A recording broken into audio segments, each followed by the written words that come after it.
సర్వ సృష్టికి సువార్తను ప్రకటించింది. నమ్మి బాప్తిసం పొందినవాడు రక్షింపబడును, నమ్మని వారికి శిక్ష విధింపబడును.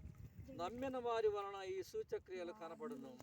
ఏమనగా, నా నామమున దయ్యములను వెళ్ళగొట్టుదురు, క్రొత్త భాషలు మాట్లాడుదురు, పాములను ఎత్తిపట్టుకొందురు, మరణకరమైన దేనిని తాగినను అది వారికి హాని చేయదు. రోగుల మీద చేతులుంచినప్పుడు వారు స్వస్థత నొందుదరని వారితో చెప్పాను.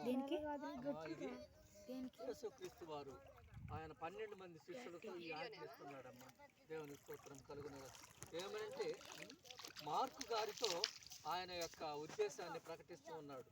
యేసుక్రీస్తు వారు ఏ విధంగా అయితే ఈ లోకానికి వచ్చి బాప్తిసం తీసుకున్నారో అలాగే మనం ఈ లోకంలో జీవించే బిడ్డలందరూ కూడా ఆయన నామంలో బాప్తిసం తీసుకుంటే ఆయన బిడ్డలుగా ఉంటారంట. ఆయన పరలోక రాజ్యానికి వారసులుగా ఉంటారంట.